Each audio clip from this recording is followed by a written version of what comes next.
Welcome back to Inside Sources.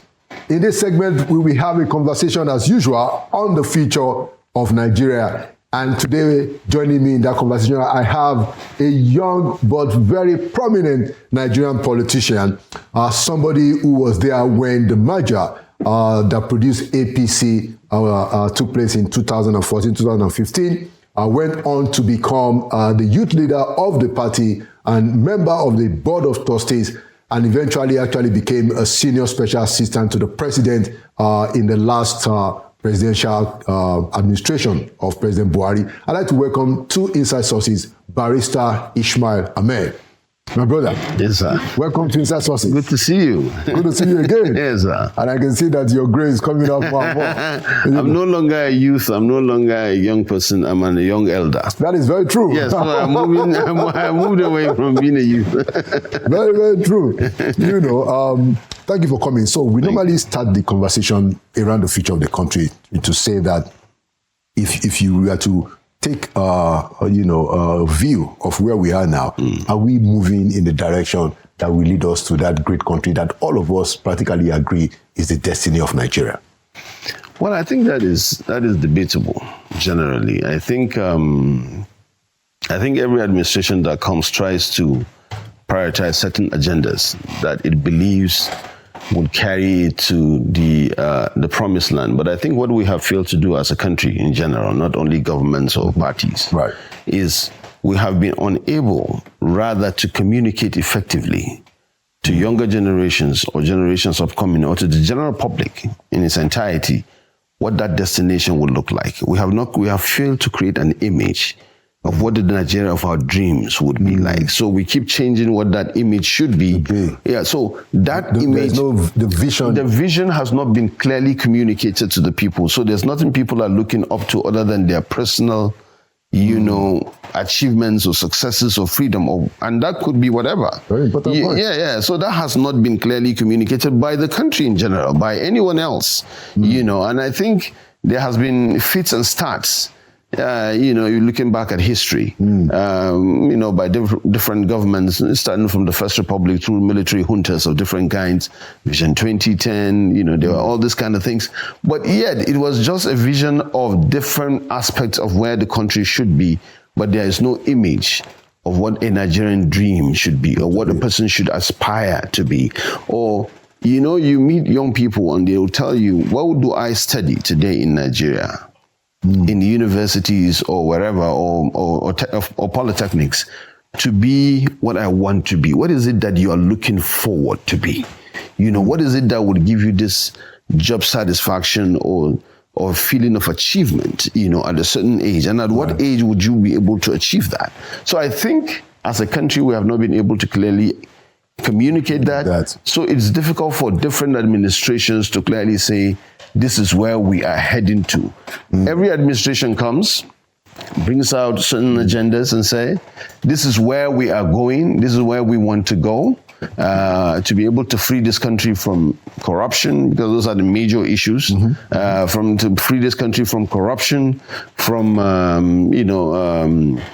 poverty, from lack of education, from most of the social vices that we see, or lack of the issue of insecurity and stuff like that. But those are major issues that come in once in a while, and they become an issue at a particular point in time, and sometimes they become perennial, which means they keep going on for quite some time. And then every government says that, okay, it's momentous, we want to deal with this particular issue at this point in time. But the larger picture and the image of where we are going in the next 10 years, in the next 50 years, or in the next 100 years, or the future generation, what they should be aspired to be, or even communicate that Nigeria in 20 years would be so economy. So young people are advised to study this. So let's take it from there. So what do you think that vision should be? Well, I'm not going to sit down here and presume that I have articulated the vision. I'm working on it. It's something that I'm working on. Parts of it. Yeah, I'm working on it. But I think it should be a vision where any government in power, or not government, let me not, because the country is bigger than just its government, right? So, you have different components, yes. Yeah. Governments come and go. Yeah, so the component parts, the think tanks, the NES, a lot of people, between social, economy, political, traditional, whatever, have to have some sort of a consensus of where we are going as a people. What do we want to achieve? What is the what is that pursuit of happiness? Let me use the American slogan. What is that pursuit of happiness of an individual, of a family unit, or of a community, a society, a state, a region, a zone, a country? What is that pursuit of happiness? What is that happiness that we are looking for? Is it to be able to secure a job if you go to school? Is it to have a minimum level of literacy for every child?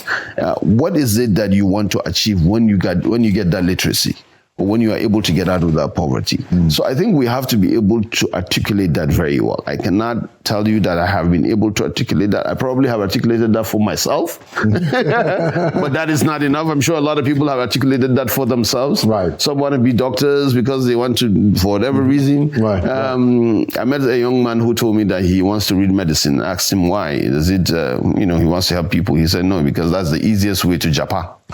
I couldn't believe it. Can you imagine that? Yeah. Guy gets trained here. Yeah. And then how he goes. And then he said that because that's the easiest way. That's one of the jobs. Is either you do nursing or you do any health related these things. You get it's easy for you to Japan. I was like shocked. I was like, okay, so your ultimate goal is to leave this country? He said, yeah. So I said, you've given up. Right? And, so what I'm saying is that individuals have defined what is and what is not their pursuit of happiness, the definition of happiness. But the country has not been able to do that yet. Maybe because we are still dealing with developmental problems. Right. The ability to be able to unshackle ourselves from the vestiges of all this things that have held us back. Maybe that's what we've been trying to do. Maybe that has been our inability to define what that pursuit of happiness. But I think generally, as a definition of what the dream of a Nigerian should be, who has been brought into this world through no fault of his, of course, or her, I think it should be the ability to be able to secure your life in a way that you'll be able to feed your family, you'll be able to go to a decent job, contribute productively to the country or to the community you live in, and to be able to aspire legitimately within the ambit of the law, to your success of whatever that is, if it is within the law. I think that freedom to achieve that should be available. So what is a fair society is the equality of opportunity, not necessarily the equality of outcome. The equality of outcome is based definitely on so many other factors that you may not control or the state might not control. But the opportunity, the equality of opportunity must be given by the state. And that is education, that is healthcare facilities, that is the basic things, that the freedom to associate, the freedom to do certain things. And I think, all those things are enshrined in the Constitution of the Federal Republic of Nigeria and different coded laws and conventions, but it is not... I think being effectively communicated to the people on a consistent basis. I think there's a general belief that this is a country where, is how much you have or who you know that determines what you get at whatever level. That's a very important point. Yeah, and I think that is what we have to slowly be able to deal with. The people who have been responsible for this, and you and I have association with them, especially you because you're a politician. I am one of them. but and I'm also associated. Yes. So, the people that have led us here, part of the problem is because they are also trying to contest within themselves as politicians. And so they bring up the things that divide us, ethnicity, religion, anything that I can use to get you out of the way so that I can go for it. So I think we have to come to a situation where we have a national consensus on a few things, regardless of party, regardless of ethnicity, regardless of religion, regardless of region, whatever it is that divides us. Like we have a consensus right now, I believe, on rotational presidency. That has become a national consensus, in my view. We can begin to differ on how we calculate it, But at least, we have a national consensus. I said, look, we should rotate presidency between the North and the South. So I think we also need to come to a conclusion, a national consensus on, look, we have to deal with poverty. We have to deal with corruption. We have to bring back public education. We have to bring back public health, make it accessible to the people. Why do you think what is your own view on that kind of having a consensus that goes beyond politics? And is it possible, Ishmael? Yeah, absolutely. I think it should be. I think every country, and that goes back to what I was saying in the beginning, that we need to have, because I said the country is bigger than just its government. Yeah. The government happens to be the management of the country. For a time. For a time. No, let's say government is continuing. Government is permanent. Those who are in government may be different. They may differ, but government itself is permanent. Yeah. But it's not the only stakeholder. Government just happens to be the management body. There are other critical factors within an organization or a society that make it up. And that's what I said, that there needs to be a consensus. Now, that consensus might not necessarily be all-encompassing. Okay. Everybody doesn't have to agree. Okay. But the elites of a country, and we know every society, right from history, has its own elites. Yes. This elitism is not about the ability to drive better cars or live in better houses or be able, no.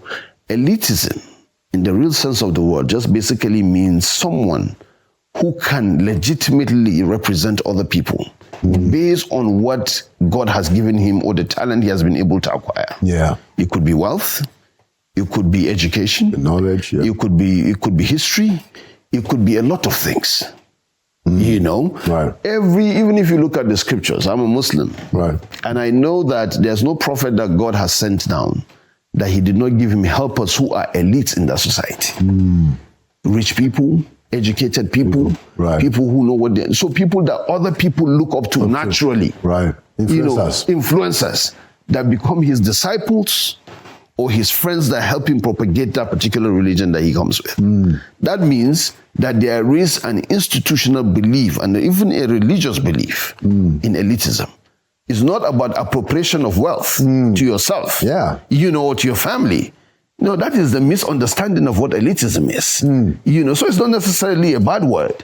It's a representation of the people. So that consensus has to come within that bracket of people, that this is what we need to do as a nation. So there has to be a consensus. I totally agree with you that this country, we are trying to do it in Kano for now, for example, right now as we speak. We said we're just tired of, the older people. They've been given all the opportunities. They've taken too much away from the state. Some of them have been governors. Some of them have been ministers. Some of them, and yet their ambitions, and their squabble between themselves have kept the state down. This is Kano State. If this country is 200 million in population, Kano has 20 million people. That is 10% of the entire population. That's not a joke. That is not a joke that anybody should joke with. But it is how you dress that you be addressed. Right? So if we go out playing like kids or child's play and our leaders are playing like child's play, then everybody else from the outside will take a shot at us. And they have no reason to. Right? So we have said, as young people, that we're going to have a consensus conference within a particular generation of 25 to 55. Fantastic. To say that this is where we think Kano should be. Fantastic. And it's not necessarily just political, it's everything else. It's everything else. We have to have a blueprint. Everything. Yes, it's everything. That's why I said that it's beyond politics. It's beyond politics. So it's the critical part of the society, the ulamas, the business community, the politicians, the academia, the intellect, name it. Everybody would have a say so that tomorrow, whatever happens, that you have been represented on the table to decide what Kano should look like. Taking into cognizance all the fault lines that you think you may have. Fantastic. So I agree with you that as a nation, the country, ought to have a consensus. And they do have consensus on other issues. Yeah, I mean, on democracy. On democracy, we sat down, we have a consensus on even this rotation that you talked about. Exactly. There was some sort of a consensus. Exactly. That's everybody might not have agreed, but there was a consensus. Exactly. It has become a convention and norm, a national consensus. So there should be a national consensus on other critical aspects that affect other people's lives, not just politics that affects their lives. Interesting. So I totally agree. Very, very, very interesting. Yes. So let's bring it home, and there's an issue that I would like you to educate us about, So there is quite a bit of tension politically. You're a politician, that's why I decided to bring it up. Lawyer and politician. That in the North today, there's some kind of pushback, around, the reputation, the image of the president. You know that there is a League of Northern Democrats that was led by, that is being led by Alhaji Shekarau. They met former President Obasanjo, who said, why don't you just call it League of Nigerian Democrats instead of League of Northern, But my point is that, can you tell us what is really happening in the North, regarding the issue? People, there have been quite some pushback. There was a time CBN was doing some reforms. And then other perceptions of maybe the North has been, treated in a way that wasn't bargained for. Please, Ishmael, tell us what's going on. I think it will be presumptuous of me again to say that I know what the North in its entirety is thinking. And I think anybody is just presuming these things and assuming things. I think they are just political platitudes for people to gain some sort of relevance or political currency, to say that that's what the North thinks or this is what the South thinks. I don't think anybody right now has done a proper polling, to come to that definitive conclusion. But I can just give you, and that does not only have to do with this president or that president, that generally in Nigeria, we have been dealing with identity politics for a while. Yeah. Right? There comes a time once in a while that you have these people that emerge, and regardless of region and religion or ethnicity or creed or customs or consonants for that matter, right. They become popular all around. It comes once in a while, right. But the generality of what is happening in politics usually is identity. And that is because this country was formed before it was formed. Wow. That's right. I like that. I don't know what to do. Exactly. So this country at its beginning had regions. Okay. Yeah. So many of these people, a lot of them are still alive. Those people that believed in those regions. Right. And they have passed it down to generations that have come after them. So a lot of people believe they are either Northerners or Southerners, Westerners or Easterners. If you go down to the North, people believe they're either House of Fulani or Kanuri or Ibibi or Tiv or Idoma or Ibra, And then if you go down again and again and again, so at every point, so it depends on where you are squabbling for the scarce resources of this country, then where you need to unify yourselves. So, to answer your question, what is happening in northern Nigeria? I don't think it's a pushback against the president from what I have seen. And let me make it clear. I'm not claiming that I have been everywhere. I can speak for the places I have been to, people I have spoken to. I don't think there are a lot of Northerners that support the president vehemently till today. Okay. Some people even believe that they're even happy what is happening. That some people from the northern extraction have had opportunities and, so people have those kind of arguments. But I think generally the average northerner or the average southerner in Nigeria believes that whoever is in government matters to him. Right? May not be true, right? But he thinks it matters to him because he has been brainwashed to think so. Right. And then you mean that the fact that it comes from his own exactly. So whatever action that person takes, is interpreted within the prism of whether he's acting against or for a particular region. So, for example, when President Obasanjo moved NPA from the ship house that was built here back to Lagos, logically it makes a lot of sense because there's no water in Abuja. But there was a pushback. Yeah. When he wanted to save the new democracy from coup, and he said, every military officer from colonel upwards that have held political position should go. Most of the ones affected were Northerners. The North reacted. Right? Now, fast forward to Yar'Adua, for example. Let's even Buhari. Yar'Adua did not do much. There were so many actions that Buhari took in interest of the nation, purely innocently, but it was interpreted as a Northerner who is taking positions against other parts of the country, right? And yes, maybe some of the words he used may not have helped him in the beginning when he was asked, what is he going to do about Niger Delta? And he said, have you seen the election results? And, they gave me 5% or whatever. So that might not have helped him, but you and I know that he wasn't out to get a particular part of the country. Yeah, so, but it was interpreted that way in so many ways. Babangida, as a Northerner, moved the federal capital from Lagos to Abuja. I don't think up to today there are so many people that have forgiven him for that.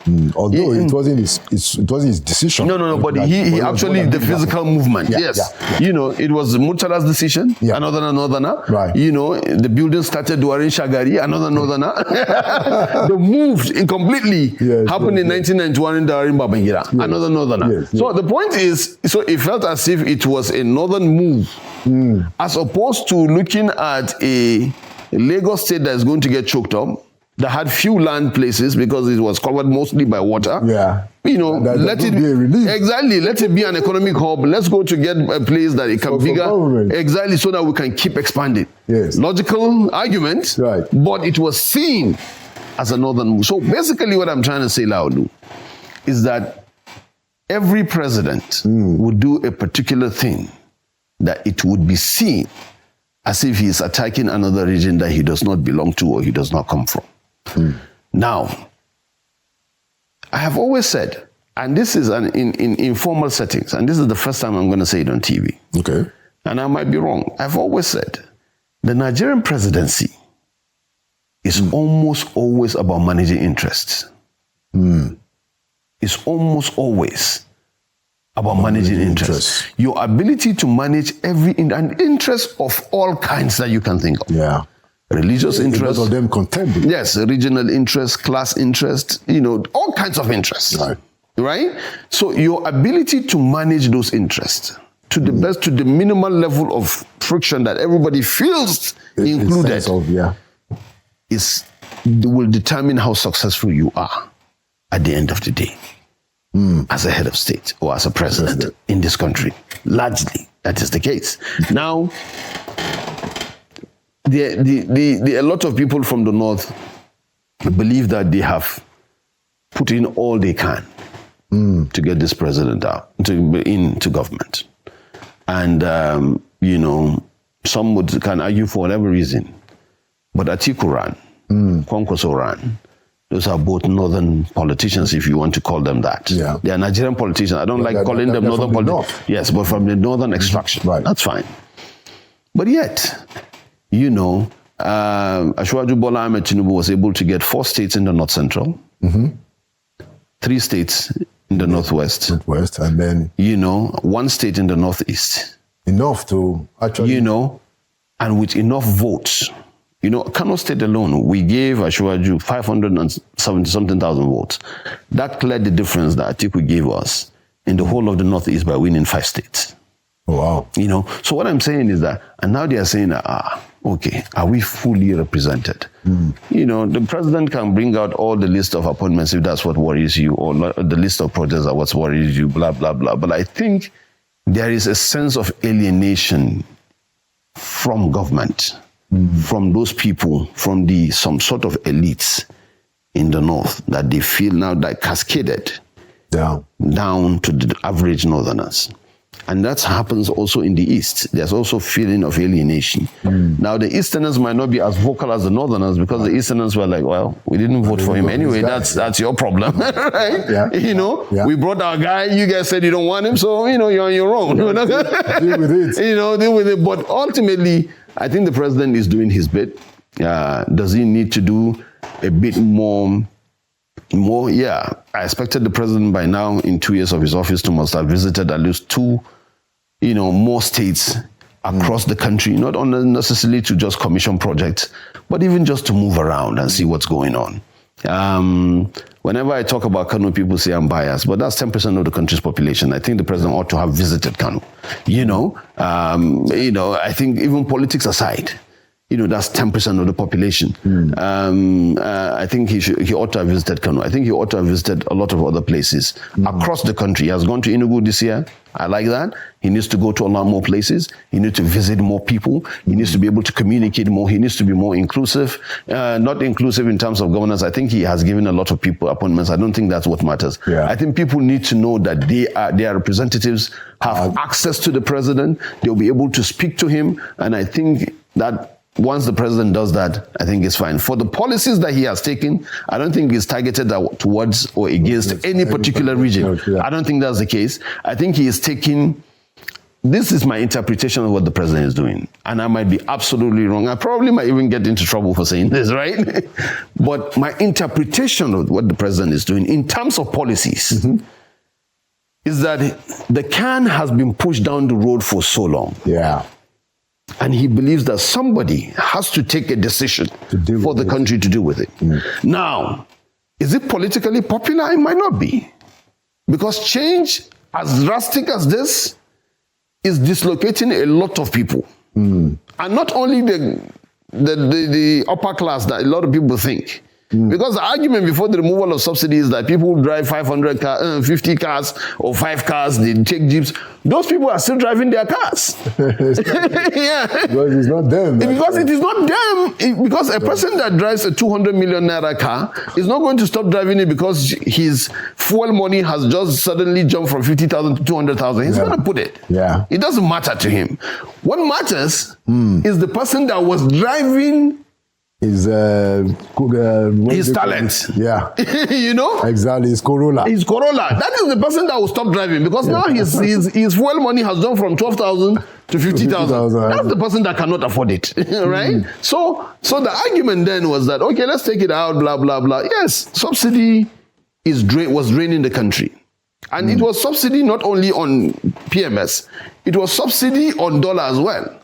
You know, for every dollar you spend outside the country, you know, it's a subsidized dollar, you know, at that time. Because at 200 naira, the government, the bank, probably CBN is paying the difference, you know, in terms of the economy. So everybody thought it was the people who are traveling out, the people who are driving big cars that were just enjoying it. Yes, they were enjoying it. But for every issue, for every piece of toothpick that was bought from outside the country, or even manufactured here, was manufactured by equipments brought from outside the country who were dependent on dollar. So the president he thought he had to take a decision. And we all agreed with him that this decision has to be taken. Is the decision politically popular? He knew that it was going to cause uproar. He knew there was going to be dislocation. He didn't do it to make people suffer. He did it because the country needed to be saved from itself. Interesting. And then when he took that decision, you know, he knows that there will be backlash politically. Now, this is where I said, am I getting into trouble for saying this? Because I haven't spoken to anyone. This is me thinking. The president, as far as I'm concerned, is willing to say, you know what, if this decision has to be taken, it has to be taken, even if it's going to cost me politically. But this country needs to be rid of these issues that other people simply did not have the guts to do it all along. Now, for us as politicians, that's a problem. We don't want anything to happen to our platform, the APC. We don't want anything to make us politically unpopular. But I think, hopefully, that there will be a turnaround in the economy and in people's lives towards the end of this year, and hopefully it will be able to get us across the finish line. Okay, excellent. Excellent. Thank you so much. One last question I want you to answer as briefly as possible because of our time. Do you think the president should fight corruption? Oh, yeah, absolutely. Why not? Eh? Oh, yeah. Do you think he is fighting it? I think he's fighting in his own way. Nigerians are not convinced that the fight is as frontal as it should be, but I think he's fighting it because he's fighting it through prevention, not necessarily after action. Yeah, because just like you said, Nigerians don't see it because I think corruption is a big. No, it's a big deal. Problem. And when we were talking about, it's a big deal. But corruption is a byproduct of indiscipline. Yeah, exactly. I agree. We have raw indiscipline. Yeah. Yes, and I think what the president is trying to focus on, which his handlers have not communicated very well, is that he's focusing on indiscipline towards government resources and Nigeria as a general. But I think the word corruption is what people want to hear, that we are fighting it, and the president needs to say it clearly. Excellent. Because it's a big elephant in the room. Absolutely. Anytime we talk about the future of the country and what has happened. Thank you so much. Thank you. I wish we could. We have to continue this conversation. Oh yeah, absolutely. Because it's a very important one. Thank you for your insight. Thank you for your service. Thank you. And thank you for coming to Inside Sources. Thank you so much. I appreciate it. Thank you.